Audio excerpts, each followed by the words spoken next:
Korrupsiya halokatga yetaklovchi illatdir. Korrupsiya insoniyat taraqqiyotiga jiddiy to'siq bo'layotgan salbiy illatlar orasidagi eng xavfli ijtimoiy ofatlardan biri sanaladi. Bu illat sabab davlat boshqaruvining zaiflashligi, iqtisodiy rivojlanishlikning susayishligi, oxir-oqibat adolatsizlik kuchayib, odamlar o'rtasida ishonchni yo'qolishligiga olib boradi. Korrupsiya atamasi lotincha korruptiya so'zidan olingan bo'lib, buzmoq, poraxo'rlik, mansabni suiiste'mol qilish, pora berish yo'li bilan buzish ma'nolarini anglatadi. Ilmiy adabiyotlarda esa davlat xizmatchilari yoki mansabdor shaxslarning o'z vakolatlaridan shaxsiy manfaat yo'lida noqonuniy foydalanishi deb ta'riflanadi. Bugungi kunda korrupsiyaning eng keng tarqalgan ko'rinishliklari pora olish va berish, mansab vakolatini suiiste'mol qilish, tanish-bilish va qarindosh urug'chilik, davlat mablag'larini talon-taroj qilish, tender, shartnoma va loyihalardagi adolatsizlik va qonun buzarliklarni aytishligimiz mumkin. Islomda bu kabi illatlar, ya'ni korrupsiyani har qanday ko'rinishi qattiq qoralanadi.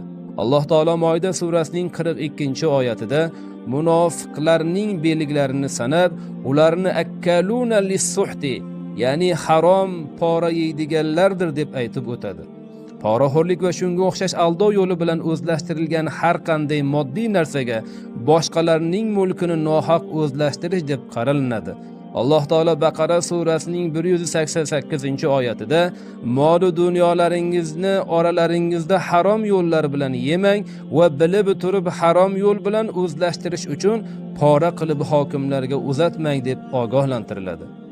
Pora oluvchi va beruvchining oxiratdagi hukmi haqida Ibn Umar radhiyallohu anhudan rivoyat qilingan hadis sharifda pora oluvchi ham, uni beruvchisi ham jahannamiydir deyilgan.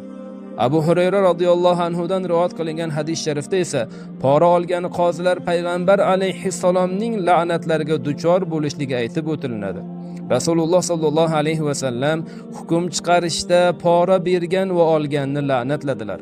Mo'min musulmon kishi o'ziga ishonib topshirilgan ishga mas'uliyat bilan yondashishligi va uni halol pok bajarishligi lozim.